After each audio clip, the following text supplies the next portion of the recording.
ज्योतिष चक्र और शिशुमारक चक्र। श्री पराशर जी बोले, आकाश में भगवान विष्णु का जो शिशु कुमार गिरगिट अथवा गोधा के समान आकार वाला तारामय स्वरूप देखा जाता है, उसके पुच्छ भाग में ध्रुव अवस्थित है।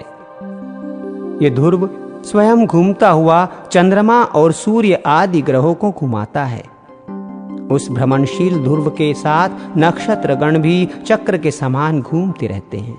सूर्य, चंद्रमा, तारे, नक्षत्र और अनन्यान्य समस्त ग्रहगण वायुमंडलमयी डोरी से ध्रुव के साथ बंधे हुए हैं। मैंने तुमसे आकाश में ग्रहगण के जिस शिशुकुमार स्वरूप का वर्णन किया है, अनंत तेज के आश्रय स्वयं भगवान नारायण ही उसके हृदय स्थित आधार है। उत्तानपाद के पुत्र ध्रुव ने उन जगतपति की आराधना करके तारामय शिशु कुमार के पुच्छ स्थान में स्थिति प्राप्त की है। शिशु कुमार के आधार सर्वेश्वर श्री नारायण हैं। शिशु कुमार ध्रुव का आश्रय है और ध्रुव में सूर्य देव स्थित हैं तथा हे विप्र, जिस प्रकार देव, असुर और मनुष्यादि के सहित ये संपूर्ण जगत सूर्य के आश्रित हैं, वो तुम एकाग्र चित्त होकर सुनो। सूर्य 8 मास तक अपने किरणों से 6 रसों से युक्त जल को ग्रहण करके उसे 4 महीनों में बरसा देता है। उससे अन्न की उत्पत्ति होती है और अन्न से ही संपूर्ण जगत पोषित होता है। सूर्य अपनी तीक्ष्ण रश्मियों से संसार का जल खींचकर उससे चंद्रमा का पोषण करता है और चंद्रमा आकाश में वायुमय नाड़ियों के मार्ग से उसे धूम, अग्नि और वायुमय मेघों में पहुंचा देता है। यह चंद्रमा द्वारा जल प्राप्त मेघों से तुरंत ही भ्रष्ट नहीं होता, इसलिए अभ्र कहलाता है। हे मैत्रेय, काल जनित संस्कार के प्राप्त होने पर यह अभ्रस्त जल निर्मल होकर वायु की प्रेरणा से पृथ्वी पर बरसने लगता है। हे मुने, भगवान सूर्य देव नदी, समुद्र, पृथ्वी और प्राणियों से उत्पन्न इन 4 प्रकार के जलों का आकर्षण करते हैं तथा आकाश गंगा के जल को ग्रहण करके वे उसे बिना मेघादि के अपनी किरणों से ही तुरंत पृथ्वी पर बरसा देते हैं। हे द्विजोत्तम, उसके स्पर्श मात्र से पाप पंख के धुल जाने से मनुष्य नरक में नहीं जाता, अतः वो दिव्य स्नान कहलाता है। सूर्य के दिखलाई देते हुए बिना मेघों के ही जो जल बरसता है, वो सूर्य की किरणों द्वारा बरसाया हुआ आकाश गंगा का ही जल होता है। कृतिका आदि विषम अयुग्म नक्षत्रों में जो जल सूर्य के प्रकाशित रहते हुए बरसता है, उसे दिग्गजों द्वारा बरसाया हुआ आकाश गंगा का जल समझना चाहिए। रोहिणी और आद्रा आदि सम संख्या वाले नक्षत्रों में जिस जल को सूर्य बरसाता है, वो सूर्य रश्मियों द्वारा आकाश गंगा से ग्रहण करके ही बरसाया जाता है। हे महामुने, आकाश गंगा के ये सम तथा विषम नक्षत्रों में बरसने वाले दोनों प्रकार के जलमय दिव्य स्नान अत्यंत पवित्र और मनुष्यों के पाप भय को दूर करने वाले हैं। हे द्विज, जो जल मेघों द्वारा बरसाया जाता है, वो प्राणियों के जीवन के लिए अमृत रूप होता है और औषधियों का पोषण करता है। हे विप्र, उस वृष्टि के जल से परम वृद्धि को प्राप्त होकर समस्त औषधियां और फल पकने पर सूख जाने वाले गोधूम, यव आदि अन्न प्रजा वर्ग के शरीर की उत्पत्ति एवं पोषण आदि के साधक होते हैं। उनके द्वारा शास्त्रविद मनीषीगण नित्य प्रति यथा विधि यज्ञानुष्ठान करके देवताओं को संतुष्ट करते हैं।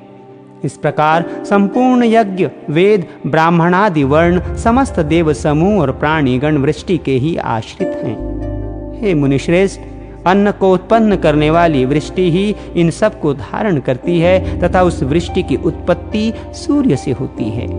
हे मुनिवरोत्तम, सूर्य का आधार ध्रुव है, ध्रुव का शिशु कुमार है तथा शिशु कुमार के आश्रय श्री नारायण हैं। उस शिशु कुमार के हृदय में श्री नारायण स्थित हैं, जो समस्त प्राणियों के पालन करता और आदि भूत सनातन पुरुष हैं।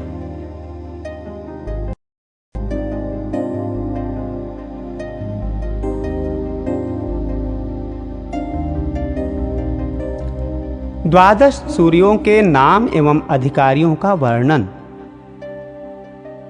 श्री पराशर जी बोले, आरोह और अवरोह के द्वारा सूर्य की एक वर्ष में जितनी गति है, उस संपूर्ण मार्ग की दोनों काष्ठाओं का अंतर 180 मंडल है।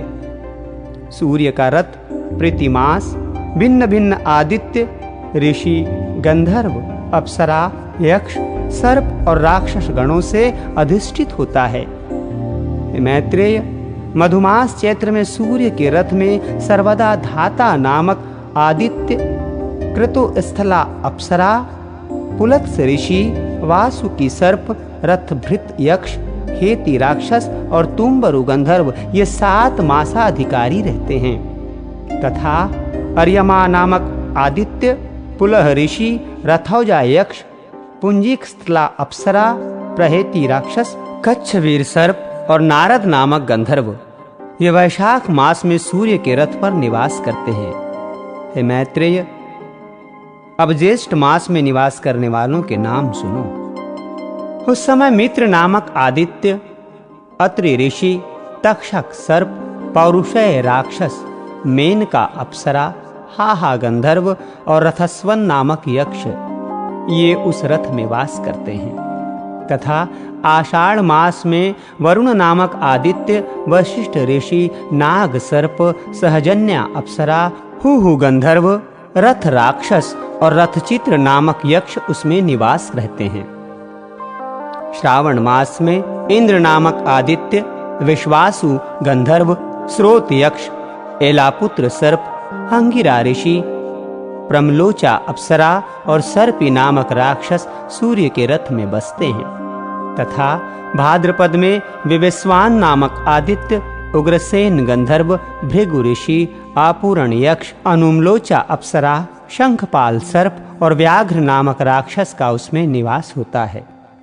आश्विन मास में पूसा नामक आदित्य, वसुरुचि गंधर्व, वात राक्षस, गौतम ऋषि, धनंजय सर्प, सुषेण गंधर्व और धृताची नामक की अप्सरा का उसमें वास होता है। कार्तिक मास में उसमें विश्वावसु नामक गंधर्व, भरद्वाज ऋषि, पर्जन्य आदित्य, एरावत सर्प, विश्वाची अप्सरा, सेनजीत यक्ष तथा आप नामक राक्षस रहते हैं। मार्गशीर्ष के अधिकारी अंश नामक आदित्य, काश्यप ऋषि, तार्क्ष यक्ष, महापद्म सर्प, उर्वशी अप्सरा, चित्रसेन गंधर्व और विद्युत नामक राक्षस हैं।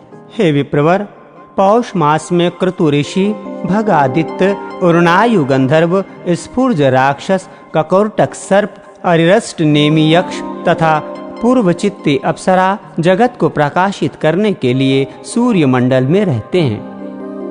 हे मैत्रेय, त्वष्टा नामक आदित्य, जमदग्नि ऋषि, कंबल सर्प, तिलोत्तमा अप्सरा, ब्रह्मपेत राक्षस, ऋतरीज यक्ष और धृतराष्ट्र गंधर्व ये 7 माघ मास में भास्कर मंडल में रहते हैं।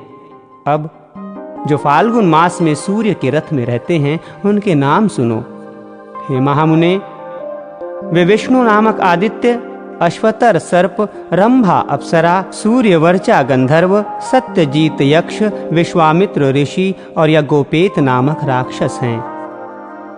हे ब्रह्मन, इस प्रकार विष्णु भगवान की शक्ति से तेजोमय हुए ये 7 गण एक मास तक सूर्य मंडल में रहते हैं।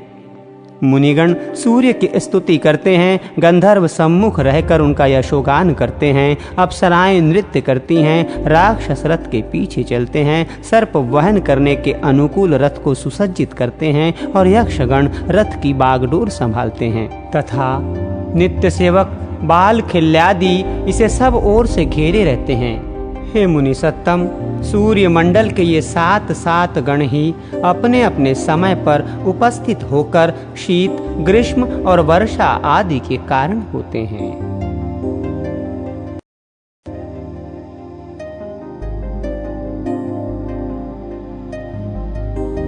सूर्य शक्ति एवं वैष्णवी शक्ति का वर्णन। श्री मैत्रेय जी बोले, भगवान, आपने जो कहा कि सूर्य मंडल में स्थित 7 गण शीत ग्रीष्म आदि के कारण होते हैं, सो मैंने सुना। हे गुरु, आपने सूर्य के रथ में स्थित और विष्णु शक्ति से प्रभावित गंधर्व, सर्प, राक्षस, ऋषि, बाल खिल्यादि, अप्सरा तथा यक्षों के तो पृथक पृथक व्यापार बतलाए, किंतु हे मुने, ये नहीं बतलाया कि सूर्य का कार्य क्या है। यदि सातों गण ही शीत, ग्रीष्म और वर्षा के करने वाले हैं, तो फिर सूर्य का क्या प्रयोजन है? और ये कैसे कहा जा सकता है कि वृष्टि सूर्य से होती है? यदि 7 गणों का ये वृष्टि आदि कार्य समान ही है, तो सूर्य उदय हुआ, अब मध्य में है, अब अस्त होता है, ऐसा लोग क्यों कहते हैं? श्री पराशर जी बोले, हे मैत्रेय, जो कुछ तुमने सुना है उसका उत्तर सुनो। सूर्य 7 गणों में से ही एक है, तथापि उनमें प्रधान होने से उनकी विशेषता है।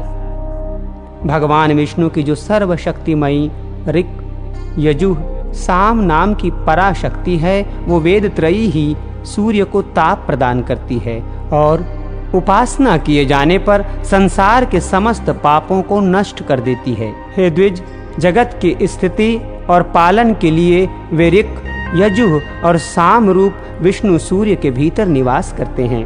प्रत्येक मास में जो सूर्य होता है, उसी उसी में वो वेद त्रयी रूपणी विष्णु की पराशक्ति निवास करती है। पूर्वान्न में ऋक्, मध्याह्न में वह धृतरांदी यजुः तथा सायंकाल में साम श्रुतियां सूर्य की स्तुति करती हैं। ये ऋक्, यजुः, साम रूपिणी वेद त्रयी भगवान विष्णु का ही अंग है। ये विष्णु शक्ति सर्वदा आदित्य में रहती है। ये त्रयमयी वैष्णवी शक्ति केवल सूर्य ही की अधिष्ठात्री हो सो नहीं, बल्कि ब्रह्मा, विष्णु और महादेव भी त्रयमयी ही हैं। सर्ग के आदि में ब्रह्मा ऋंगमय हैं, उनके स्थिति के समय विष्णु यजुर्मय हैं तथा अंतकाल में रुद्र साममय हैं। इसलिए सामगान की ध्वनि अपवित्र मानी गई है। इस प्रकार वो त्रयीमयी सात्विकी वैष्णवी शक्ति अपने सप्त गणों में स्थित आदित्य में ही अतिशय रूप से अवस्थित होती है। उससे अधिष्ठित सूर्य देव भी अपनी प्रखर रश्मियों से अत्यंत प्रज्वलित होकर संसार के संपूर्ण अंधकार को नष्ट कर देते हैं। उन सूर्य देव की मुनिगण स्तुति करते हैं, गंधर्वगण उनके सम्मुख यशोगान करते हैं, अप्सराएं नृत्य करती हुई चलती हैं, राक्षस रथ के पीछे रहते हैं, सर्पगण रथ का साज सजाते हैं और यक्ष घोड़ों की बागडोर संभालते हैं तथा बाल खिल्यादि रथ को सब ओर से घेरे रहते हैं। त्रयी शक्ति रूप भगवान विष्णु का न कभी उदय होता है और न अस्त, अर्थात वे स्थायी रूप से सदा विद्यमान रहते हैं। ये 7 प्रकार के गण तो उनके पृथक हैं। स्तंभ में लगे हुए दर्पण के निकट जो कोई जाता है, उसी को उसकी छाया दिखाई देने लगती है।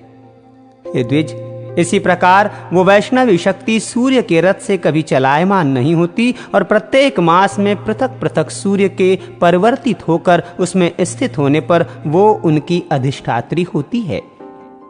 हे द्विज, दिन और रात्रि के कारण स्वरूप भगवान सूर्य पितृगण, देवगण और मनुष्यादि को सदा तृप्त करते घूमते रहते हैं। सूर्य की जो सुषुम्ना नाम की किरण है, उससे शुक्ल पक्ष में चंद्रमा का पोषण होता है और फिर कृष्ण पक्ष में उस अमृतमय चंद्रमा की एक एक कला का देवगण निरंतर पान करते हैं।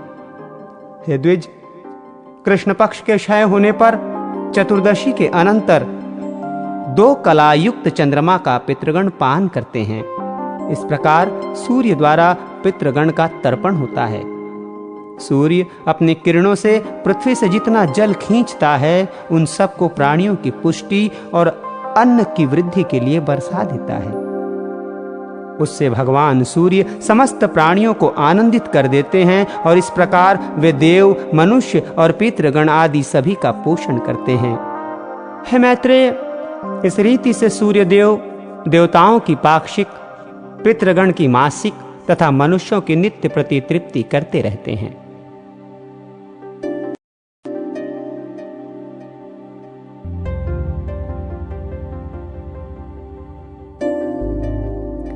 नवग्रहों का वर्णन तथा लोकांतर संबंधी व्याख्यान का उपसंहार।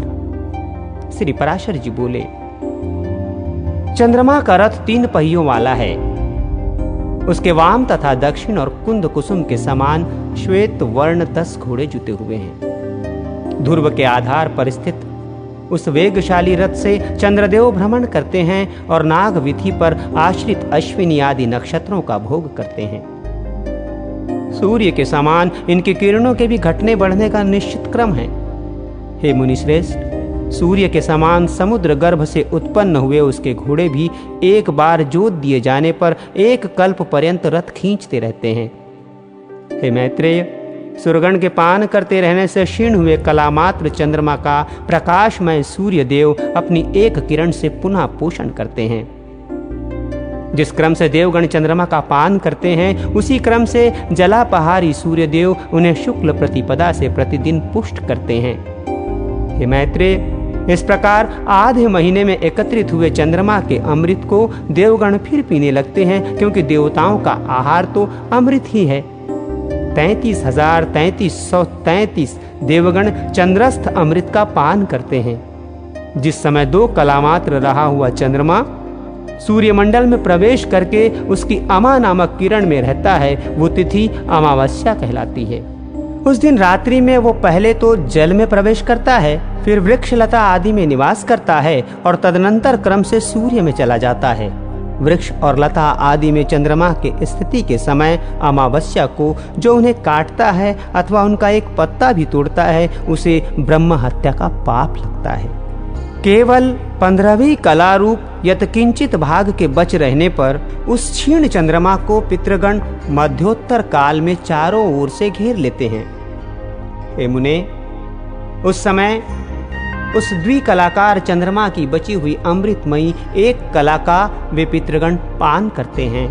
अमावस्या के दिन चंद्र रश्मि से निकले हुए उस सुधामृत का पान करके अत्यंत तृप्त हुए सौम्य, बहिर्षद और अग्निष्ठाता 3 प्रकार के पितृगण 1 मास पर्यंत संतुष्ट रहते हैं। इस प्रकार चंद्रदेव शुक्ल पक्ष में देवताओं की और कृष्ण पक्ष में पितृगण की पुष्टि करते हैं तथा अमृतमय शीतल जल कणों से लता वृक्षादि का लता औषध आदि उत्पन्न करके तथा अपनी चंद्रिका द्वारा आह्लादित करके वे मनुष्य, पशु और कीट पतंगादि सभी प्राणियों का पोषण करते हैं। चंद्रमा के पुत्र बुध का रथ वायु और अग्निमय द्रव्य का बना हुआ है और उसमें वायु के समान वेगशाली 8 पिशंग वर्ण घोड़े जुते हुए हैं।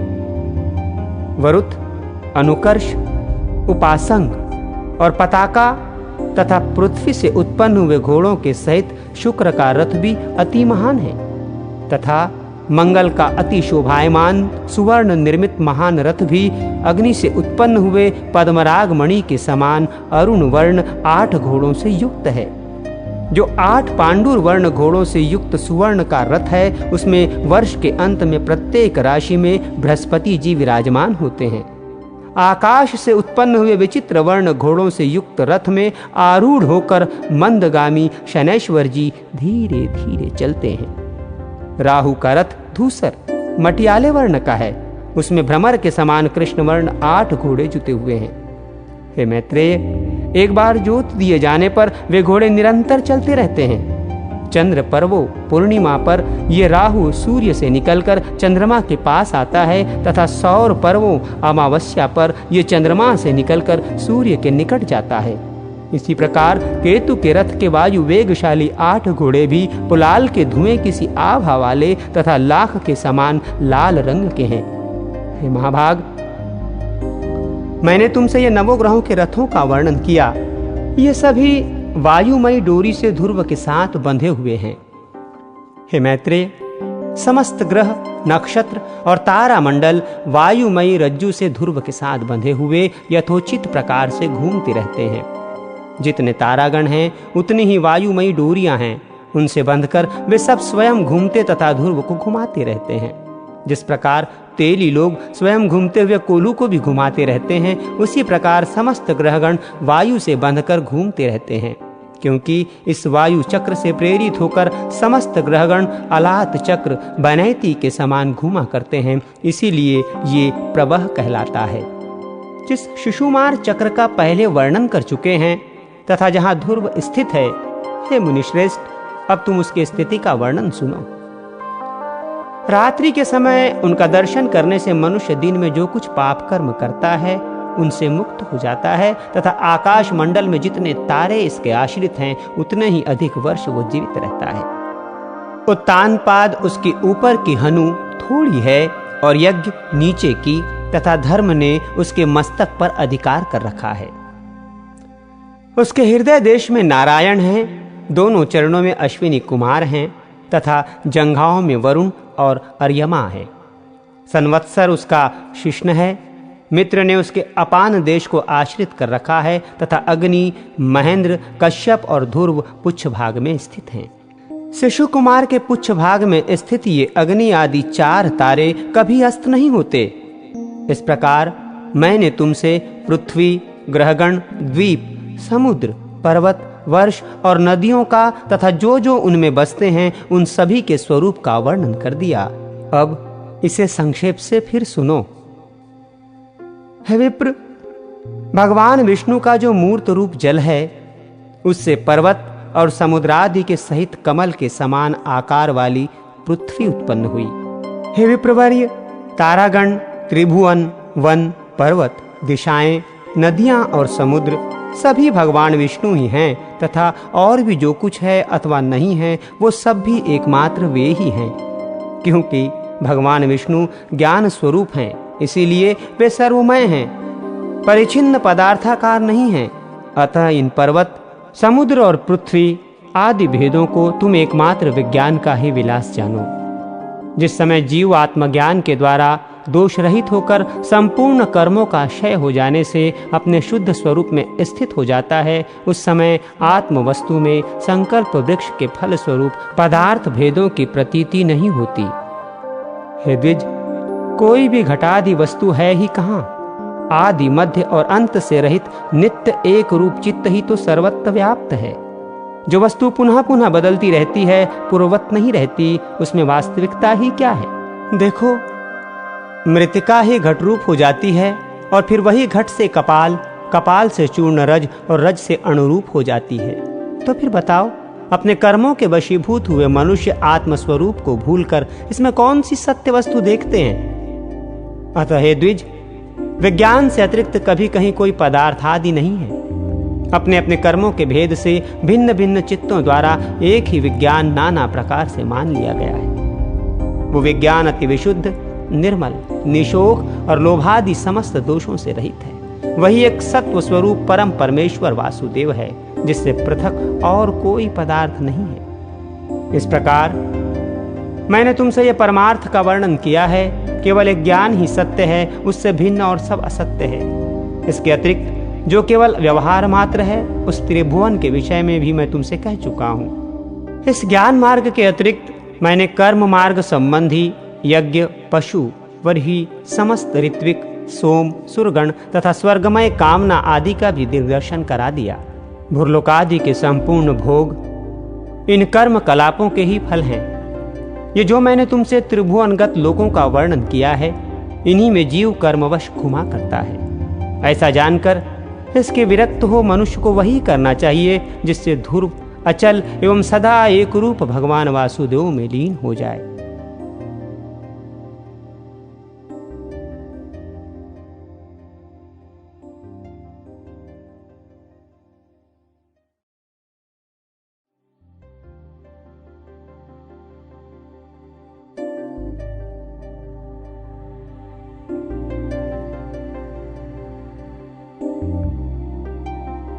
भरत चरित्र। श्री मैत्रेय जी बोले, हे भगवान, मैंने पृथ्वी, समुद्र, नदियों और ग्रहगण की स्थिति आदि के विषय में जो कुछ पूछा था सो सब आपने वर्णन कर दिया। उसके साथ ही आपने ये भी बतला दिया कि किस प्रकार ये समस्त त्रिलोकी भगवान विष्णु के ही आश्रित हैं और कैसे परमार्थ स्वरूप ज्ञान ही सब में प्रधान है। किंतु भगवान, आपने पहले जिसकी चर्चा की थी वो राजा भरत का चरित्र मैं सुनना चाहता हूं। कृपा करके कहिए। कहते हैं वे राजा भरत निरंतर योग युक्त होकर भगवान वासुदेव में चित्त लगाए शालग्राम क्षेत्र में रहा करते थे। इस प्रकार पुण्य देश के प्रभाव और हरिचिंतन से भी उनकी मुक्ति क्यों नहीं हुई, जिससे उन्हें फिर ब्राह्मण का जन्म लेना पड़ा? हे मुनिश्रेष्ठ, ब्राह्मण होकर भी उन महात्मा भरत जी ने फिर जो कुछ किया वो सब आप कृपा करके मुझसे कहिए। श्री पराशर जी बोले, हे मैत्रेय, वे महाभाग पृथ्वीपति भरत जी भगवान में चित्त लगाए चिरकाल तक शालग्राम क्षेत्र में रहे। गुणवानों में श्रेष्ठ उन भरत जी ने अहिंसा आदि संपूर्ण गुण और मन के संयम में परम उत्कर्ष लाभ किया। हे यज्ञेश, हे अच्युत, हे गोविंद, हे माधव, हे अनंत, हे केशव, हे कृष्ण, हे विष्णु, हे ऋषिकेश, हे वासुदेव, आपको नमस्कार है। इस प्रकार राजा भरत निरंतर केवल भगवान नामों का ही उच्चारण किया करते थे। हे मैत्रेय, वे स्वप्न में भी इस पद के अतिरिक्त और कुछ भी नहीं कहते थे और न कभी इसके अर्थ के अतिरिक्त और कुछ चिंतन ही करते थे। वे निसंग, योग युक्त और तपस्वी राजा भगवान की पूजा के लिए केवल समाधि, पुष्प और कुशा का ही संचय करते थे। इसके अतिरिक्त वे और कोई कर्म नहीं करते थे। एक दिन वे स्नान के लिए नदी पर गए और वहां स्नान करने के अनंतर उन्होंने स्नानोत्तर क्रियाएं की। हे ब्रह्मन, इतने में ही उस नदी तीर पर एक आसन्न प्रसवा, शीघ्र ही बच्चा देने वाली प्यासी हिरणी वन में से जल पीने के लिए आई। उस समय जब वो प्रायः जल पी चुकी थी, वहां सब प्राणियों को भयभीत कर देने वाली सिंह की गंभीर गर्जना सुनाई पड़ी। तब वो अत्यंत भयभीत हो अकस्मात उछलकर नदी के तट पर चढ़ गई। अतः अत्यंत उच्च स्थान पर चढ़ने के कारण उसका गर्भ नदी में गिर गया। नदी की तरंग मालाओं में पड़कर बहते हुए उस गर्भ भ्रष्ट मृग बालक को राजा भरत ने पकड़ लिया। हे मैत्रेय, गर्भपात के दोष से तथा बहुत ऊंचे उछलने के कारण वो हिरणी भी पछाड़ खाकर गिर पड़ी और मर गई। उस हिरणी को मरी हुई देख तपस्वी भरत उसके बच्चे को अपने आश्रम पर ले आए। हे मुने, फिर राजा भरत उस मृगछौने का नृत्य प्रतिपालन पोषण करने लगे और वो भी उनसे पोषित होकर दिन ब दिन बढ़ने लगा। वो बच्चा कभी तो उस आश्रम के आसपास ही घास चरता रहता और कभी वन में दूर तक जाकर फिर सिंह के भय से लौट आता। प्रातःकाल वो बहुत दूर भी चला जाता तो भी सायंकाल को फिर आश्रम में लौट आता और भरत जी के आश्रम की पर्णशाला के आंगन में पड़ा रहता। हे द्विज, इस प्रकार कभी पास और कभी दूर रहने वाले उस मृग में ही राजा का चित्त सर्वदा आसक्त रहने लगा। वो अन्य विषयों की ओर जाता ही नहीं था। जिन्होंने संपूर्ण राजपाट और अपने पुत्र तथा बंधु बांधवों को छोड़ दिया था, वे ही भरत जी उस हिरण के बच्चे पर अत्यंत ममता करने लगे।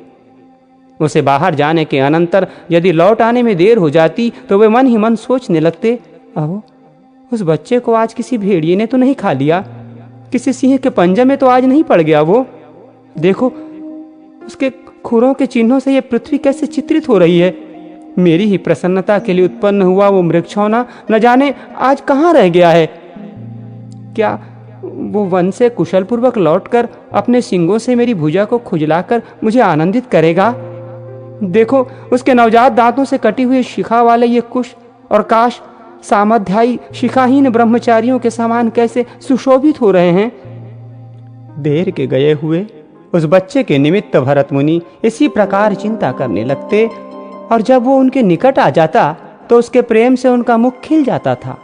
इस प्रकार उसी में आसक्त चित्त रहने से राज्य, भोग, समृद्धि और स्वजनों को त्याग देने वाले भी राजा भरत की समाधि भंग हो गई। उस राजा का स्थिर चित्त उस मृग के चंचल होने पर चंचल हो जाता और दूर चले जाने पर दूर चला जाता। कालांतर में राजा भरत ने उस मृग बालक द्वारा पुत्र के सजल नयनों से देखे जाते हुए पिता के समान अपने प्राणों का त्याग किया। हे मैत्रेय, राजा भी प्राण छोड़ते समय स्नेहवश उस मृग को ही देखता रहा तथा उसी में तन्मय रहने से उसने और कुछ भी चिंतन नहीं किया।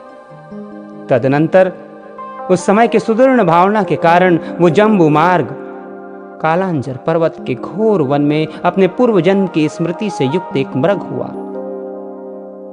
हे द्विजोत्तम, अपने पूर्व जन्म का स्मरण रहने के कारण वो संसार से उपरत हो गया और अपनी माता को छोड़कर फिर शालग्राम क्षेत्र में आकर ही रहने लगा।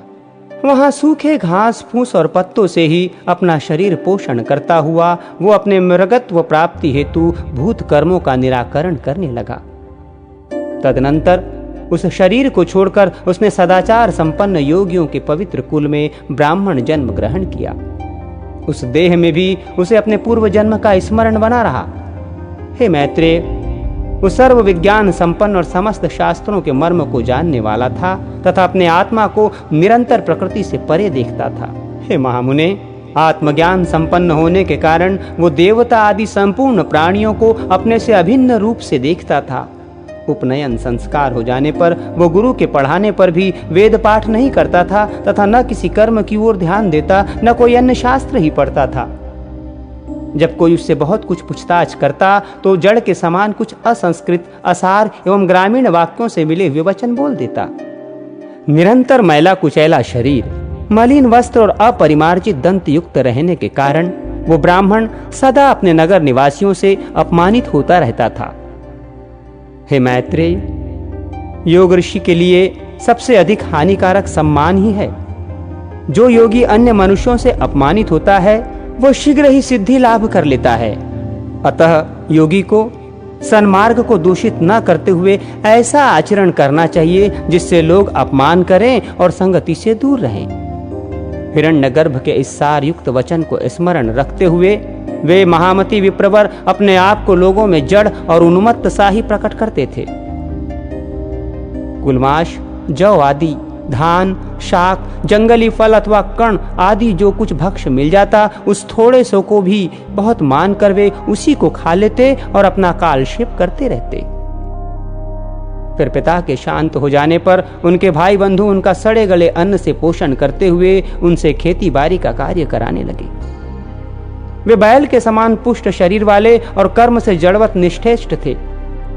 अतः केवल आहार मात्र ही से वे सब लोगों के यंत्र बन जाते थे, अर्थात सभी लोग उन्हें आहार मात्र देकर अपना अपना काम निकाल लिया करते थे। उन्हें इस प्रकार संस्कार शून्य और ब्राह्मण वेश के विरुद्ध आचरण वाला देख रात्रि के समय प्रशतराज के सेवकों ने बलि की विधि से सुसज्जित कर काली का बलि पशु बनाया।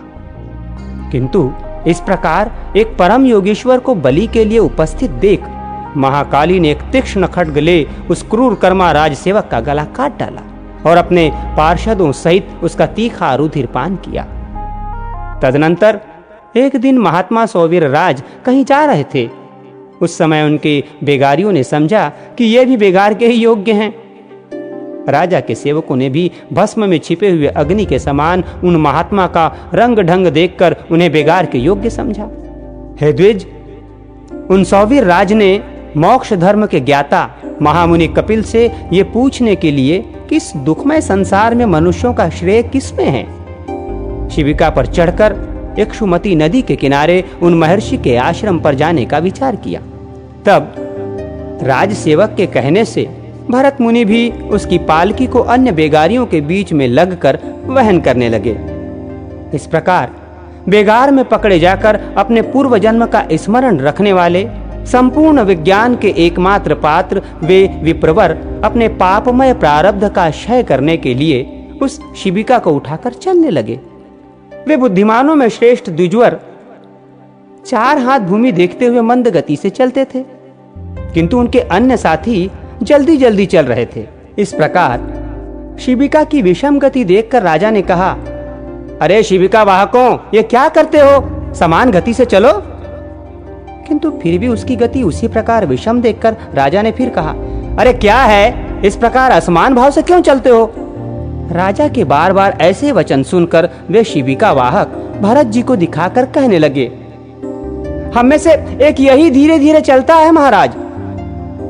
राजा ने कहा, अरे तूने तो अभी मेरी शिबिका को थोड़ी ही दूर वहन किया है, इतने में ही थक गया? तू वैसे तो बहुत मोटा मुष्टंडा दिखाई देता है, फिर क्या तुझसे इतना भी श्रम नहीं सहा जाता? ब्राह्मण बोले, राजन, मैं ना मोटा हूं न मैंने आपकी शिबिका ही उठा रखी है। मैं थका भी नहीं हूं और न मुझे श्रम सहन करने की ही आवश्यकता है। राजा बोले, अरे तू तो प्रत्यक्ष ही मोटा दिखाई देता है। इस समय भी शिबिका तेरे कंधे पर रखी हुई है और बोझा ढोने से देहधारियों को श्रम होता ही है। ब्राह्मण बोले, राजन, तुम्हें प्रत्यक्ष क्या दिखाई दे रहा है, मुझे पहले यही बताओ। उसके बलवान अथवा अबलवान आदि विशेषणों की बात तो पीछे करना, तूने मेरी शिबिका का वहन किया है, इस समय भी वो तेरे ही कंधों पर रखी हुई है। तुम्हारा ऐसा कहना सर्वथा मिथ्या है। अच्छा मेरी बात सुनो। देखो, पृथ्वी पर तो मैंने पैर रखे हैं, पैरों के ऊपर जंघाएं हैं और जंघाओं के ऊपर दोनों उरु तथा उरुओं के ऊपर उदर है। उदर के ऊपर वक्षस्थल है, बाहु और कंधों की स्थिति है तथा कंधों के ऊपर यह शिबिका रखी है। इसमें मेरे ऊपर कैसे बोझ रहा? इस शिबिका में जिसे तुम्हारा कहा जाता है वो शरीर रखा हुआ है। वास्तव में तो तुम वहां शिबिका में हो और मैं यहां पृथ्वी पर हूं। ऐसा कहना सर्वथा मिथ्या है। हे राजन, मैं, तुम और अन्य भी समस्त जीव पंचभूतों से ही वहन किए जाते हैं तथा ये भूत वर्ग भी गुणों के प्रवाह में पड़कर ही बहा जा रहा है। हे पृथ्वीपते, ये सत्वादि गुण भी कर्मों के वशीभूत हैं और समस्त जीवों में कर्म अविद्या जन्य ही है। आत्मा तो शुद्ध, अक्षर, शांत, निर्गुण और प्रकृति से परे है तथा समस्त जीवों में वो एक ही ओतप्रोत है। अतः उसके वृद्धि अथवा क्षय कभी नहीं होते। हे नृप, जब उसके उपचय, वृद्धि, अपचय, क्षय ही नहीं होते तो तुमने ये बात किस युक्ति से कही कि तू मोटा है? यदि क्रमशः पृथ्वी, पाद, जंघा, कटी, उरु और उदर पर स्थित कंधों पर रखी हुई ये शिबिका मेरे लिए भार रूप हो सकती है तो उसी प्रकार तुम्हारे लिए भी तो हो सकती है, क्योंकि ये पृथ्वी आदि तो जैसे तुमसे पृथक है वैसे ही मुझ आत्मा से भी सर्वथा भिन्न है तथा इस युक्ति से तो अन्य समस्त जीवों ने भी केवल शिबिका ही नहीं बल्कि संपूर्ण पर्वत, वृक्ष, ग्रह और पृथ्वी आदि का भार उठा रखा है। हे राजन, जब प्रकृतिजन्य कारणों से पुरुष सर्वथा भिन्न है तो उसका परिश्रम भी मुझको कैसे हो सकता है? और जिस द्रव्य से यह शिबिका बनी हुई है उसी से यह आपका, मेरा अथवा और सबका शरीर भी बना है, जिसमें कि ममत्व का आरोप किया हुआ है। श्री पराशर जी बोले। ऐसा कहकर वे द्विजवर शिबिका को धारण किए हुए ही मौन हो गए और राजा ने भी तुरंत पृथ्वी पर उतरकर उनके चरण पकड़ लिए। राजा बोला, अहो द्विजराज, इस शिबिका को छोड़कर आप मेरे ऊपर कृपा कीजिए। प्रभो, कृपया बताइए, इस जड़वेश को धारण किए आप कौन हैं? हे विद्वन, आप कौन हैं? किस निमित्त से यहाँ आपका आना हुआ तथा आने का क्या कारण है, ये सब आप मुझसे कहिए। मुझे आपके विषय में सुनने की बड़ी उत्कंठा हो रही है प्रभु। ब्राह्मण बोले, हे राजन सुनो, मैं अमुक हूं, ये बात कही नहीं जा सकती। और तुमने जो मेरे यहाँ आने का कारण पूछा सो आना जाना आदि सभी क्रियाएं कर्म फल के उपभोग के लिए ही हुआ करती हैं। सुख दुख का भोग ही देह आदि की प्राप्ति कराने वाला है तथा धर्माधर्म जन्य सुख दुखों को भोगने के लिए ही जीव देहादि धारण करता है। हे भूपाल, समस्त जीवों की संपूर्ण अवस्थाओं के कारण ये धर्म और अधर्म ही हैं। फिर विशेष रूप से मेरे आगमन का कारण तुम क्यों पूछते हो? राजा बोला, अवश्य ही समस्त कार्यों में धर्म और अधर्म ही कारण है और कर्मफल के उपभोग के लिए ही एक देह से दूसरे देह में जाना होता है। किंतु आपने जो कहा कि मैं कौन हूं, ये नहीं बताया जा सकता। इसी बात को सुनने की मुझे इच्छा हो रही है। हे ब्रह्मन, जो है अर्थात जो आत्मा कर्ता भोक्ता रूप से प्रतीत होता हुआ सदा सत्ता रूप से वर्तमान है, वही मैं हूं। ऐसा क्यों नहीं कहा जा सकता? हे द्विज, ये अहम शब्द तो आत्मा में किसी प्रकार के दोष का कारण नहीं होता।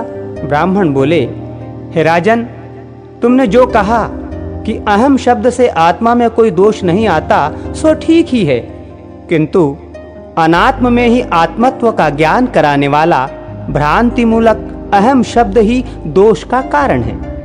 हे नृप, अहम शब्द का उच्चारण जिह्वा, दंत, होष्ठ और तालु से ही होता है, किंतु ये सब उस शब्द के उच्चारण के कारण हैं, अहम मैं नहीं। तो क्या जिह्वादि कारणों के द्वारा ये वाणी ही स्वयं अपने को अहम कहती है?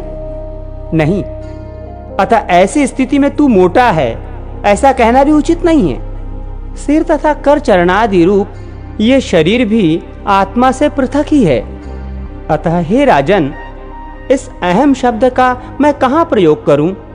तथा हे नृपश्रेष्ठ, यदि मुझसे भिन्न कोई और भी सजातीय आत्मा हो तो भी ये मैं हूं और ये अन्य हैं, ऐसा कहा जा सकता है। किंतु जब समस्त शरीर में एक ही आत्मा विराजमान है, तब आप कौन हैं, मैं वो हूं, ये सब वाक्य निष्फल ही हैं। तू राजा है, ये शिबिका है, ये सामने शिबिका वाहक है, और ये सब तेरी प्रजा है। हे नृप, इनमें से कोई भी बात परमार्थ सत्य नहीं है। हे राजन, वृक्ष से लकड़ी हुई और उससे तेरी ये शिबिका बनी, तो बता इसे लकड़ी कहा जाए या वृक्ष? किंतु महाराज वृक्ष पर बैठे हैं, ऐसा कोई नहीं कहता है, न कोई तुझे लकड़ी पर बैठा हुआ ही बताता है। सब लोग शिबिका में बैठा हुआ ही कहते हैं। हे नृपश्रेष्ठ, रचना विशेष में स्थित लकड़ियों का समूह ही तो शिबिका है।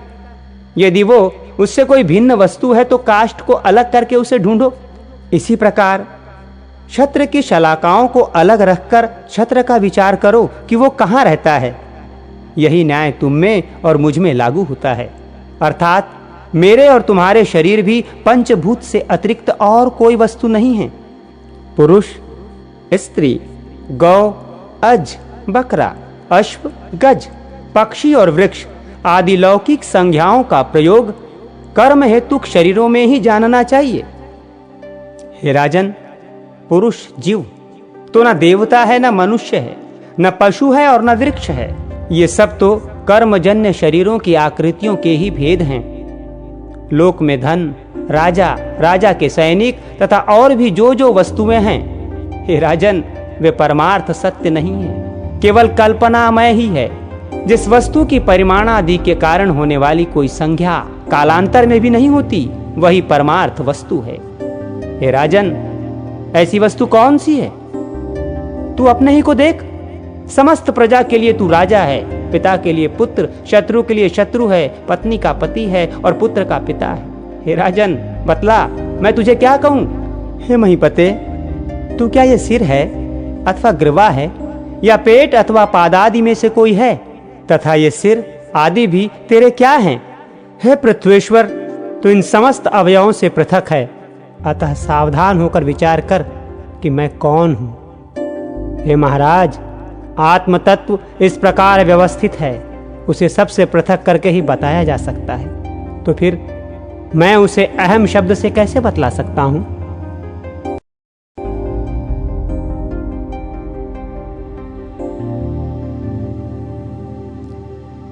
जड़ भरत और सौवीर नरेश का संवाद।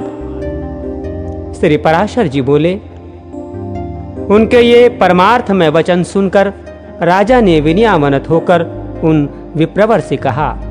राजा बोले, भगवान, आपने जो परमार्थ में वचन कहे हैं, उन्हें सुनकर मेरी मनोवृत्तियां भ्रांत सी हो गई हैं। हे विप्र, आपने संपूर्ण जीवों में व्याप्त जिस असंग विज्ञान का दिग्दर्शन कराया है, वो प्रकृति से परे ब्रह्म ही है, इसमें मुझे कोई संदेह नहीं है। परंतु आपने जो कहा कि मैं शिबिका को वहन नहीं कर रहा हूं, शिबिका मेरे ऊपर नहीं है, जिसने इसे उठा रखा है वो शरीर मुझसे अत्यंत पृथक है। जीवों की प्रकृति गुणों सत्व, रज, तम की प्रेरणा से होती है और गुण कर्मों से प्रेरित होकर प्रवृत्त होते हैं। इसमें मेरा कर्तव्य कैसे माना जा सकता है? हे परमार्थज्ञ, ये बात मेरे कानों में पड़ते ही मेरा मन परमार्थ का जिज्ञासु होकर बड़ा उतावला हो रहा है। हे द्विज, मैं तो पहले ही महाभाग कपिल मुनि से ये पूछने के लिए कि बताइए, संसार में मनुष्यों का श्रेय किसमें है, उनके पास जाने को तत्पर हुआ हूं, किंतु बीच में ही आपने जो वाक्य कहे हैं, उन्हें सुनकर मेरा चित्त परमार्थ श्रवण करने के लिए आपकी ओर झुक गया है। हे द्विज, ये कपिल मुनि सर्वभूत भगवान विष्णु के ही अंश हैं। इन्होंने संसार का मोह दूर करने के लिए ही पृथ्वी पर अवतार लिया है, किंतु आप जो इस प्रकार भाषण कर रहे हैं, उससे मुझे निश्चय होता है कि वे ही भगवान कपिल देव मेरे हित की कामना से यहाँ आपके रूप में प्रकट हो गए हैं। अतः हे द्विज, हमारा जो परम श्रेय हो वह आप मुझ विनीत से कहिए। हे प्रभो, आप संपूर्ण विज्ञान तरंगों के मानो समुद्र ही हैं। ब्राह्मण बोले, हे राजन, तुम श्रेय पूछना चाहते हो या परमार्थ? क्योंकि हे भूपते, श्रेय तो सब अपारमार्थिक ही हैं। हे नृप, जो पुरुष देवताओं की आराधना करके धन, संपत्ति, पुत्र और राज्यादि की इच्छा करता है, उसके लिए तो वे ही परम श्रेय हैं, जिसका फल स्वर्गलोक की प्राप्ति है। वो यज्ञात्मक कर्म भी श्रेय है, किंतु प्रधान श्रेय तो उसके फल की इच्छा न करने में ही है। अतः हे राजन, योग युक्त पुरुषों को प्रकृति आदि से अतीत उस आत्मा का ही ध्यान करना चाहिए, क्योंकि उस परमात्मा का संयोग रूप श्रेय ही वास्तविक श्रेय है। इस प्रकार श्रेय तो सैकड़ों हजारों प्रकार के अनेकों हैं, किंतु ये सब परमार्थ नहीं हैं। अब जो परमार्थ है सो सुनो। यदि धन ही परमार्थ है तो धर्म के लिए उसका त्याग क्यों किया जाता है, तथा इच्छित भोगों की प्राप्ति के लिए उसका व्यय क्यों किया जाता है? अतः वो परमार्थ नहीं है।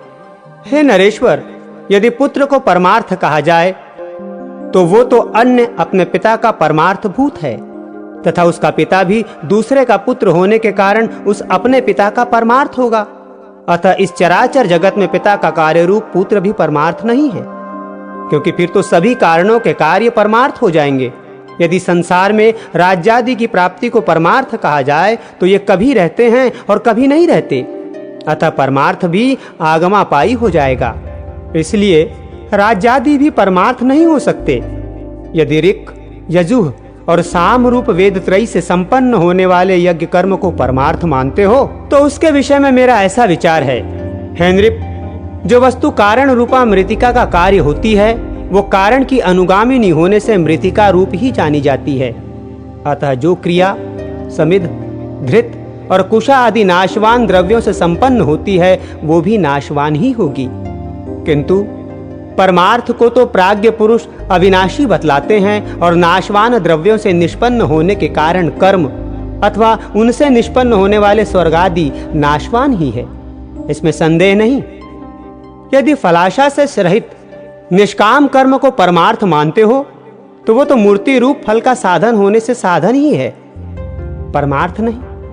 यदि देहादि से आत्मा का पार्थक्य विचार कर उसके ध्यान करने को परमार्थ कहा जाए तो वो तो अनात्मा से आत्मा का भेद करने वाला है और परमार्थ में भेद है ही नहीं, अतः वो भी परमार्थ नहीं हो सकता। यदि परमात्मा और जीवात्मा के संयोग को परमार्थ कहे तो ऐसा कहना सर्वथा मिथ्या है, क्योंकि अन्य द्रवों से अन्य द्रव की एकता कभी नहीं हो सकती। अतः हे राजन, निसंदेह ये सब श्रेय ही है, परमार्थ नहीं।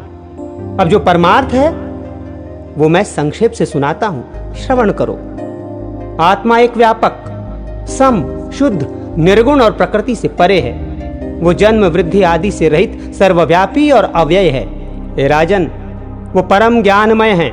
असत, नाम और जाति आदि से उस सर्वव्यापक का संयोग न कभी हुआ है, न होगा। वो अपने और अन्य प्राणियों के शरीर में विद्यमान रहते हुए भी एक ही है। इस प्रकार जो विशेष ज्ञान है वही परमार्थ है। द्वैत भावना वाले पुरुष तो अपरमार्थदर्शी हैं। जिस प्रकार अभिन्न भाव से व्याप्त एक ही वायु के बांसुरी के छिद्रों के भेद से षड्ज आदि भेद होते हैं, उसी प्रकार शरीरादि उपाधि के कारण एक ही परमात्मा के देवता, मनुष्य आदि अनेक भेद प्रतीत होते हैं। एक रूप आत्मा के जो नाना भेद हैं वे बाह्य देहादि की कर्म प्रवृत्ति के कारण ही हुए हैं। देवादि शरीरों के भेदक का निराकरण हो जाने पर वो नहीं रहता, उसकी उपस्थिति तो अविद्या के आवरण तक ही है।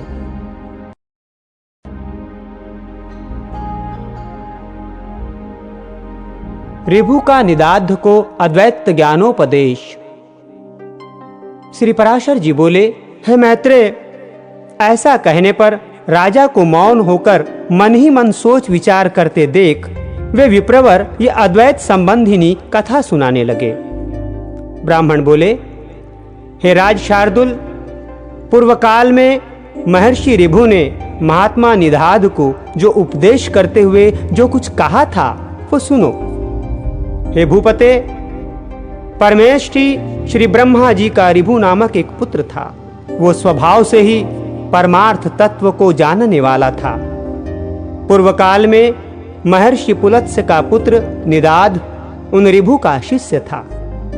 उसे उन्होंने अति प्रसन्न होकर संपूर्ण तत्व ज्ञान का उपदेश दिया था। हे नरेश्वर, ऋभु ने देखा कि संपूर्ण शास्त्रों का ज्ञान होते हुए भी निदाद की अद्वैत में निष्ठा नहीं है। उस समय देविका नदी के तीर पर पुलत्स जी का बसाया हुआ वीरनगर नामक एक अति रमणीक और समृद्ध संपन्न नगर था। हे पार्थिवोत्तम, रम्य उपवनों से सुशोभित उस पुर में पुरकाल में ऋभु का शिष्य योगवेत्ता निदाद रहता था। महर्षि ऋभु अपने शिष्य निदाद को देखने के लिए 1,000 दिव्य वर्ष बीतने पर उस नगर में गए।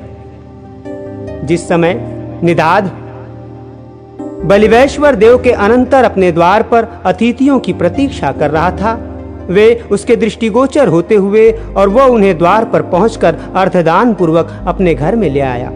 उस द्विज श्रेष्ठ ने उनके हाथ पैर धुलाए और फिर आसन पर बिठाकर आदर पूर्वक कहा, भोजन कीजिए। ऋभु बोला, हे विप्रवर, आपके यहाँ क्या क्या अन्न भोजन करना होगा ये बताइए, क्योंकि कुत्सित अन्न में मेरी रुचि नहीं है। निदाद ने कहा, हे द्विजश्रेष्ठ, मेरे घर में सत्तू, जौ की लपसी, कंदमूल फलादि तथा पुए बने हैं। आपको इनमें से जो कुछ रुचे वही भोजन कीजिए। ऋभु बोला, हे द्विज, ये तो सभी कुत्सित अन्न हैं। मुझे तो तुम हलवा, खीर तथा मट्ठा और खांड से बने हुए स्वादिष्ट भोजन कराओ। तब निदाद ने अपनी स्त्री से कहा, हे गृहदेवी, हमारे घर में जो अच्छी से अच्छी वस्तु हो उसी से इनके लिए अति स्वादिष्ट भोजन बनाओ। ब्राह्मण जड़ भरत ने कहा। उसके ऐसा कहने पर उसकी पत्नी ने अपने पति की आज्ञा से उन विप्रवर के लिए अति स्वादिष्ट अन्न तैयार किया। हे राजन, ऋभु के यथेच्छ भोजन कर चुकने पर निदाद ने अति विनीत होकर उन महामुनि से कहा।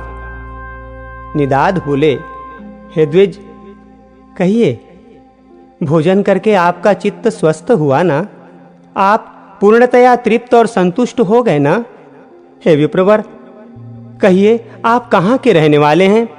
कहाँ जाने की तैयारी में हैं और कहाँ से पधारे हैं? ऋभु बोले, हे ब्राह्मण, जिसको क्षुधा लगती है उसी की तृप्ति भी हुआ करती है। मुझको तो कभी क्षुधा ही नहीं लगी, फिर तृप्ति के विषय में तुम क्या पूछते हो? जठराग्नि के द्वारा पार्थिव ठोस धातुओं के क्षीण हो जाने से मनुष्य को क्षुधा की प्रतीति होती है और जल के क्षीण होने से तृष्णा का अनुभव होता है। हे द्विज, ये क्षुधा और तृषा तो देह के ही धर्म हैं, मेरे नहीं। अतः कभी क्षुधित न होने के कारण मैं तो सर्वदा तृप्त ही हूँ। स्वस्थता और तुष्टि भी मन ही में होते हैं, अतः ये मन ही के धर्म हैं। पुरुष आत्मा से इनका कोई संबंध नहीं है। इसलिए हे द्विज, ये जिसके धर्म हैं उसी से इनके विषय में पूछो। और तुमने जो पूछा कि आप कहाँ के रहने वाले हैं, कहाँ जा रहे हैं तथा कहाँ से आए हैं, सो इन तीनों के विषय में मेरा मत सुनो। आत्मा सर्वगत है, क्योंकि ये आकाश के समान व्यापक है। अतः कहाँ से आए हो, कहाँ रहते हो और कहाँ जाओगे, ये कथन भी कैसे सार्थक हो सकता है? मैं तो न कहीं जाता हूँ, न आता हूँ, न किसी एक स्थान पर रहता हूँ। तू, मैं और अन्य भी, पुरुष भी देहादि के कारण जैसे पृथक पृथक दिखाई देते हैं, वास्तव में वैसे नहीं है। वस्तुतः तू तू नहीं है, अन्य अन्य नहीं है और मैं नहीं हूँ। वास्तव में मधुर मधुर है भी नहीं। देखो, मैंने तुमसे जो मधुर अन्न की याचना की थी, उससे भी मैं यही देखना चाहता था कि तुम क्या कहते हो। हे द्विजश्रेष्ठ, भोजन करने वाले के लिए स्वादु और अस्वादु भी क्या है? क्योंकि स्वादिष्ट भोजन ही जब समयांतर से अस्वादु हो जाता है तो वही उद्वेगजनक होने लगता है। इसी प्रकार कभी अरुचिकर पदार्थ रुचिकर हो जाते हैं और रुचिकर पदार्थों से मनुष्य को उद्वेग हो जाता है। ऐसा अन्न भला कौन सा है जो आदि, मध्य और अंत तीनों काल में रुचिकर ही हो?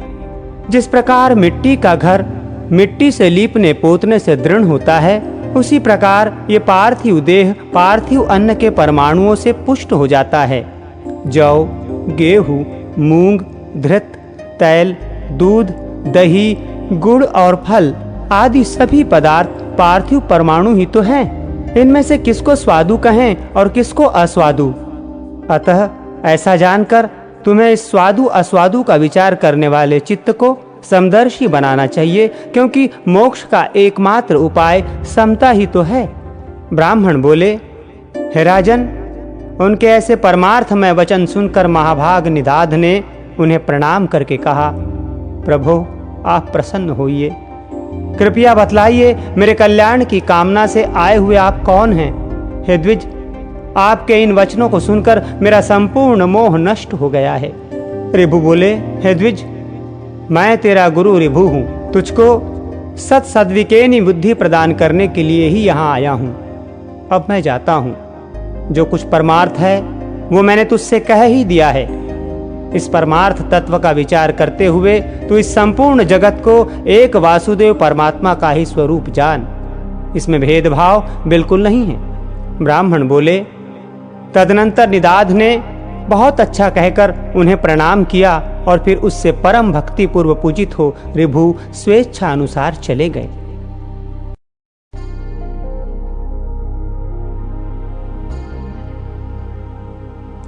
ऋभु की आज्ञा से निदाध का अपने घर को लौटना। ब्राह्मण बोले, हे नरेश्वर, तदनंतर सहस्र वर्ष व्यतीत होने पर महर्षि ऋभु निदाध को ज्ञानोपदेश करने के लिए फिर उसी नगर को गए। वहां पहुंचने पर उन्होंने देखा कि वहां का राजा बहुत सी सेना आदि के साथ बड़ी धूमधाम से नगर में प्रवेश कर रहा है और वन से कुशा तथा समिध लेकर आया हुआ महाभाग निदाध जनसमूह से हटकर भूखा प्यासा दूर खड़ा है। निदाध को देखकर ऋभु उसके निकट गए और उसका अभिवादन करके बोले, हे द्विज, यहाँ एकांत में आप कैसे खड़े हैं? निदाध बोला, हे विप्रवर, आज इस अति रमणीक नगर में राजा जाना चाहता है, सो मार्ग में बड़ी भीड़ हो रही है, इसलिए मैं यहाँ खड़ा हूँ। ऋभु बोले, हे द्विज श्रेष्ठ, मालूम होता है कि आप यहाँ की सब बातें जानते हैं, अतः कहिए इनमें राजा कौन है और अन्य पुरुष कौन है? निदाध बोले, ये जो पर्वत के समान ऊंचे मत्त गजराज पर चढ़ा हुआ है वही राजा है तथा दूसरे लोग परिजन हैं। ऋभु बोले, आपने राजा और गज दोनों एक साथ ही दिखाए, किंतु इन दोनों के पृथक पृथक विशेष चिन्ह अथवा लक्षण नहीं बतलाए। अतः हे महाभाग, इन दोनों में क्या क्या विशेषताएं हैं ये बतलाइए। मैं ये जानना चाहता हूं कि इनमें कौन राजा है और कौन गज है। निदाध बोले, इनमें जो नीचे है वो गज है और उसके ऊपर राजा है। हे द्विज, इन दोनों का बाह्य वाहक संबंध है, इस बात को कौन नहीं जानता?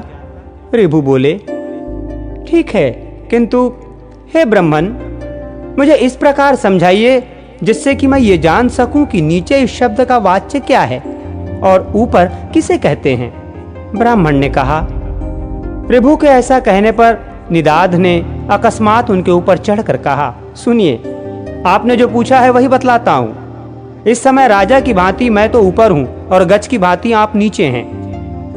हे ब्राह्मण, आपको समझाने के लिए मैंने ये दृष्टांत दिखलाया है। ऋभु बोले, हे द्विजश्रेष्ठ, यदि आप राजा के समान हैं और मैं गज के समान हूं तो ये बताइए कि आप कौन हैं और मैं कौन हूं? ब्राह्मण ने कहा। ऋभु के ऐसा कहने पर निदाध ने तुरंत ही उनके दोनों चरण पकड़ लिए और कहा, निश्चय ही आप आचार्य चरण महर्षि ऋभु हैं। हमारे आचार्य जी के समान अद्वैत संस्कार युक्त चित्त और किसी का नहीं है, अतः मेरा विचार है कि आप हमारे गुरुजी ही आकर उपस्थित हुए हैं। ऋभु बोले, हे निदाध, पहले तुमने सेवा शुश्रूषा करके मेरा बहुत आदर किया था, अतः तुम्हारे स्नेहवश मैं ऋभु नामक तुम्हारा गुरु ही तुमको उपदेश देने के लिए आया हूँ। हे महामते, समस्त पदार्थों में अद्वैत आत्मबुद्धि रखना ही परमार्थ का सार है, जो मैंने तुम्हें संक्षेप में उपदेश कर दिया। ब्राह्मण बोले, निदाध से ऐसा कहकर परम विद्वान गुरुवर भगवान ऋभु चले गए और उनके उपदेश से निदाध अद्वैत चिंतन में तत्पर हो गया और समस्त प्राणियों को अपने से अभिन्न देखने लगा। हे धर्मज्ञ, हे पृथ्वीपते, जिस प्रकार उस ब्रह्मपरायण ब्राह्मण ने परम मोक्ष पद प्राप्त किया, उसी प्रकार तू भी आत्मा शत्रु और मित्रादि में समान भाव रखकर अपने को सर्वगत जानता हुआ मुक्ति लाभ कर। जिस प्रकार एक ही आकाश श्वेत नील आदि भेदों वाला दिखाई देता है, उसी प्रकार भ्रांत दृष्टियों को एक ही आत्मा पृथक पृथक दिखता है। इस संसार में जो कुछ है वो सब एक आत्मा ही है और वो अविनाशी है, उससे अतिरिक्त और कुछ भी नहीं है। मैं, तू और ये सब आत्म स्वरूप ही हैं, अतः भेद ज्ञान रूप मोह को छोड़। श्री पराशर जी बोले। उनके ऐसा कहने पर सौवीर राज ने परमार्थ दृष्टि का आश्रय लेकर भेद बुद्धि को छोड़ दिया और वे जातिस्मर ब्राह्मण श्रेष्ठ भी बोध युक्त होने से उसी जन्म से मुक्त हो गए। इस प्रकार महाराज भरत के इतिहास के सारभूत वृत्तांत को जो पुरुष भक्ति पूर्व कहता या सुनता है, उसकी बुद्धि निर्मल हो जाती है, उसे कभी आत्मविस्मृति नहीं होती और वो जन्म जन्मांतर में मुक्ति की योग्यता प्राप्त कर लेता है।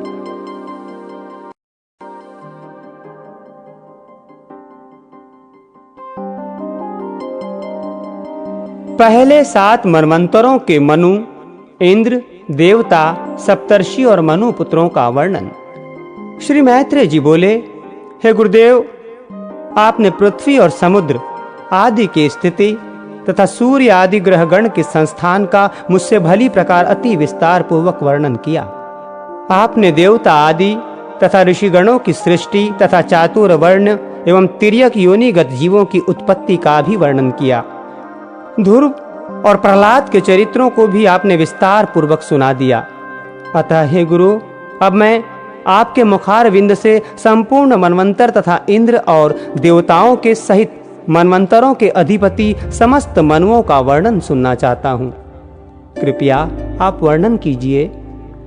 श्री पराशर जी बोले, भूतकाल में जितने मनवंतर हुए हैं तथा आगे भी जो जो होंगे, उन सब का मैं तुमसे क्रमशः वर्णन करता हूं।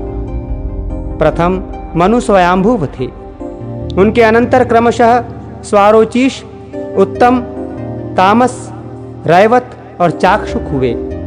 ये 6 मनु पूर्व काल में हो चुके हैं। इस समय सूर्य पुत्र वैवस्त मनु हैं, जिनका ये 7वां मनवंतर वर्तमान है। कल्प के आदि में जिस स्वयंभुव मनवंतर के विषय में मैंने कहा है, उसके देवता और सप्तर्षियों का तो मैं पहले ही यथावत वर्णन कर चुका हूं।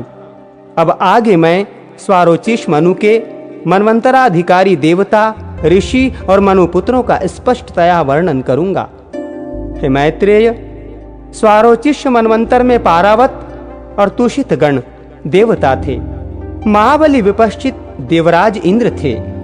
ऊर्ज, स्तंभ, प्राण, वात, प्रशभ, निरय और परिवान ये उस समय सप्तर्षि थे तथा चैत्र और किम पुरुष आदि स्वारोचिष मनु के पुत्र थे। इस प्रकार तुमसे द्वितीय मनवंतर का वर्णन कर दिया। अब उत्तम मनवंतर का विवरण सुनो। हे ब्रह्मन, तीसरे मनवंतर में उत्तम नामक मनु और सुशांति नामक देवाधिपति इंद्र थे। उस समय सुधाम, सत्य, जप, प्रतदर्न और वशवर्ती ये 5 12 देवताओं के गण थे तथा वशिष्ठ जी के 7 पुत्र सप्तर्षि गण और अज, परशु एवं दीप्त आदि उत्तम मनु के पुत्र थे। तामस मनवंतर में सुपार, हरि, सत्य और सुधी ये 4 देवताओं के वर्ग थे और इनमें से प्रत्येक वर्ग में 27 देवगण थे। 100 अश्वमेघ यज्ञ वाला राजा शिवी इंद्र था तथा उस समय जो सप्तर्षि गण थे उनके नाम मुझसे सुनो। ज्योतिर्धामा, पृथु, काव्य, चैत्र, अग्नि, वनक और पीवर ये उस मनवंतर के सप्तर्षि थे तथा नर, ख्याति, केतुरूप और जानुजंग आदि तामस मनु के महाबली पुत्र ही उस समय राज्याधिकारी थे। हे मैत्रेय, 5वें मनवंतर में रैवत नामक मनु और विभु नामक इंद्र हुए तथा उस समय जो देवगण हुए उनके नाम सुनो। इस मनवंतर में 14 देवताओं के अमिताभ, भूतरय, बैकुंठ और सुमेधा नामक गण थे। हे विप्र, इस रैवत मनवंतर में हिरण्य रोमा, वेदश्री, उदरबाहु, वेदबाहु, सुधामा, पर्जन्य और महामुनि ये 7 सप्तऋषिगण थे। हे मुनि सत्तम, उस समय रैवत मनु के महावीरशाली पुत्र बलबंधु, संभाव्य और सत्यक आदि राजा थे। हे मैत्रेय, स्वारोचिष, उत्तम, तामस और रैवत ये 4 मनु राजा प्रियव्रत के वंशधर कहे जाते हैं। राजर्षि प्रियव्रत ने तपस्या द्वारा भगवान विष्णु की आराधना करके अपने वंश में उत्पन्न हुए इन 4 मनवंतराधिपों को प्राप्त किया था। छठे मनवंतर में चाक्षुक नामक मनु और मनोजव नामक इंद्र थे। उस समय जो देवगण थे उनके नाम सुनो। उस समय आप्य, प्रसूत, भव्य, पृथुक और लेख ये 5 प्रकार के महानुभाव देवगण वर्तमान थे और इनमें से प्रत्येक गण में 8-8 देवता थे। उस मनवंतर में सुमेधा, वीरजा, हविष्मान, उत्तम, मधु, अतिनामा और सहिष्णु ये 7 सप्तर्षि थे तथा चाक्षुक के अति बलवान पुत्र उरु, पुरु और शतधुम्न आदि राज्याधिकारी थे। हे विप्र, इस समय 7वें मनवंतर में सूर्य के पुत्र महातेजस्वी और बुद्धिमान श्राद्ध देवजी मनु हैं। हे महामुने, इस मनवंतर में आदित्य, वसु और रुद्र आदि देवगण हैं तथा पुरंदर नामक इंद्र है।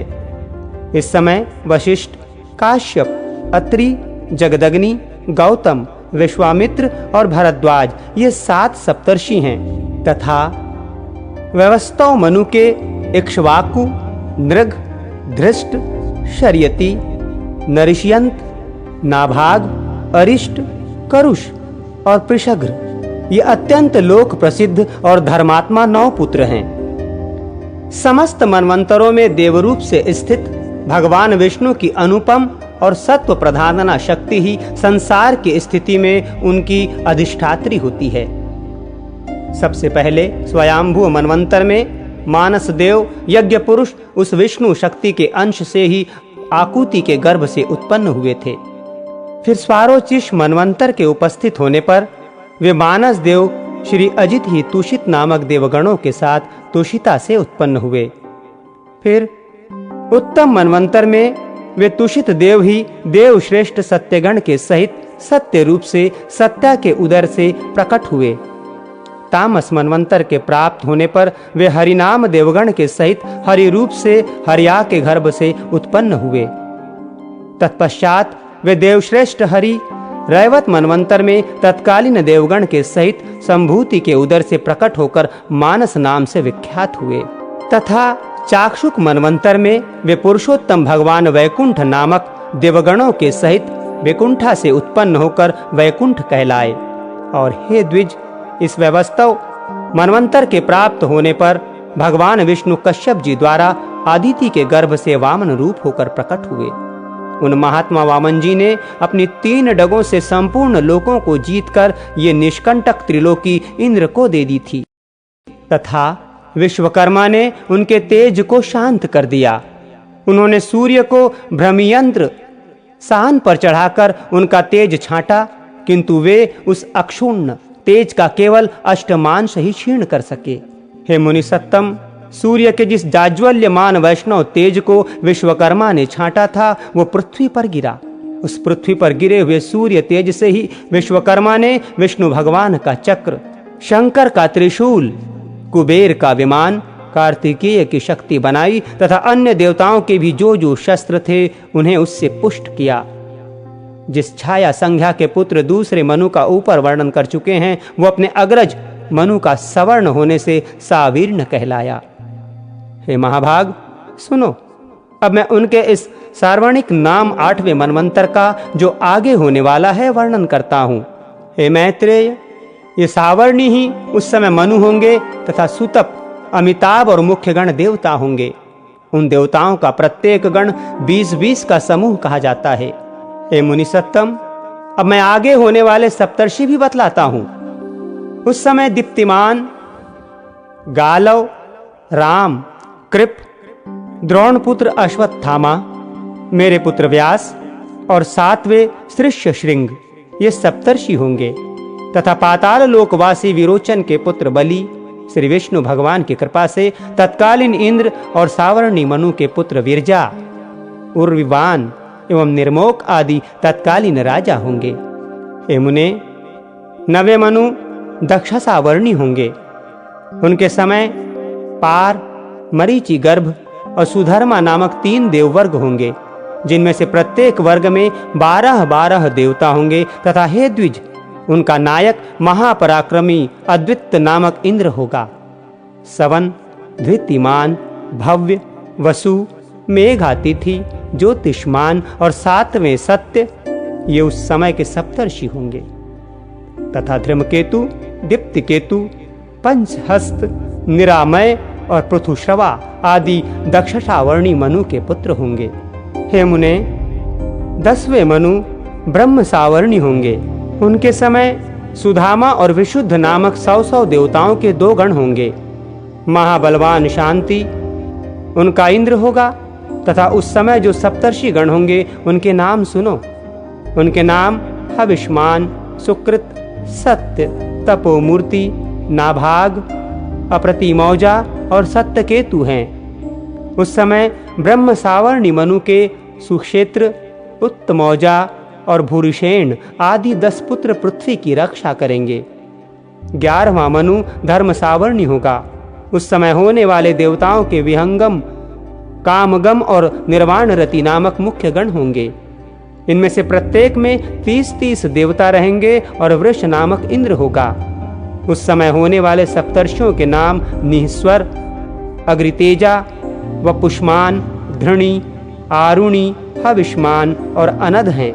तथा धर्म सावर्णी मनु के सर्वत्रग, सुधर्मा और देवानिक आदि पुत्र उस समय के राज्याधिकारी पृथ्वीपति होंगे। रुद्रपुत्र सावर्णी 12वां मनु होगा। उसके समय ऋतुधामा नामक इंद्र होगा। तथा तत्कालीन देवताओं के नाम ये हैं, सुनो। हे द्विज, उस समय 10 देवताओं के हरित, रोहित, सुमना, सुकर्मा और सुराप नामक 5 गण होंगे। तपस्वी सुतपा, तपोमूर्ति, तपोरति, तपोधृति, तपोद्विति तथा तपोधन, ये 7 सप्तर्षि होंगे। अब मनुपुत्रों के नाम सुनो। उस समय उस मनु के देववान, उपदेव और देवश्रेष्ठ आदि महावीर्यशाली पुत्र तत्कालीन सम्राट होंगे। हे मुने, 13वां रुचि नामक मनु होगा। इस मनवंतर में सुत्रामा, सुकर्मा और सुधर्मा नामक देवगण होंगे। इनमें से प्रत्येक में 33 देवता रहेंगे। तथा महाबलवान दिवसपति उनका इंद्र होगा। निर्मोह, तत्वदर्शी, निष्कंप, निरुत्सुक, धृतिमान, अव्यय और सुतपा, ये तत्कालीन सप्तर्षि होंगे। अब मनुपुत्रों के नाम भी सुनो। उस मनवंतर में चित्रसेन और विचित्र आदि मनुपुत्र राजा होंगे। हे मैत्रेय, 14वां मनु भौम होगा। उस समय शुचि नामक इंद्र और 5 देवगण होंगे। उनके नाम सुनो। वे चाक्षुष, पवित्र, कनिष्ठ, भ्राजिक और वाचावृद्ध नामक देवता हैं। अब तत्कालीन सप्तर्षियों के नाम भी सुनो। उस समय अग्निबाहु, शुचि, शुक्र, मागध, अग्निद, युक्त और जीत, ये सप्तर्षि होंगे। अब मनुपुत्रों के विषय में सुनो। हे मुनि शार्दुल, कहते हैं उस मनु के उरु और गंभीर बुद्धि आदि पुत्र होंगे, जो राज्याधिकारी होकर पृथ्वी का पालन करेंगे। प्रत्येक चतुर्युग के अंत में वेदों का लोप हो जाता है। उस समय सप्तर्षिगण ही स्वर्गलोक से पृथ्वी में अवतीर्ण होकर उनका प्रचार करते हैं। प्रत्येक सत्ययुग के आदि में मनुष्यों की धर्म मर्यादा स्थापित करने के लिए स्मृति शास्त्र के रचयिता मनु का प्रादुर्भाव होता है और उस मनवंतर के अंत पर्यंत तत्कालीन देवगण यज्ञ भागों को भोगते हैं तथा मनु के पुत्र और उनके वंशधर मनवंतर के अंत तक पृथ्वी का पालन करते रहते हैं। इस प्रकार मनु सप्तर्षि, देवता, इंद्र तथा मनुपुत्र राजागण ये प्रत्येक मनवंतर के अधिकारी होते हैं। हे द्विज, इन 14 मनवंतरों के बीत जाने पर एक सहस्र युग रहने वाला कल्प समाप्त हुआ कहा जाता है। हे साधु श्रेष्ठ, फिर इतने ही समय की रात्रि होती है उस समय ब्रह्मरूपधारी श्री विष्णु भगवान प्रलयकालीन जल के ऊपर शेषशय्या पर शयन करते हैं। हे विप्र, तब आदिकर्ता सर्वव्यापक सर्वभूत भगवान जनार्दन संपूर्ण त्रिलोकी का ग्रास कर अपनी माया में स्थित रहते हैं।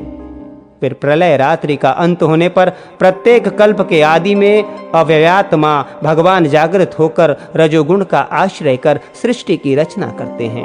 ये द्विश्रेष्ठ मनुपुत्र, राजागण, इंद्र देवता तथा सप्तर्षि, ये सब जगत का पालन करने वाले भगवान के सात्विक अंश हैं।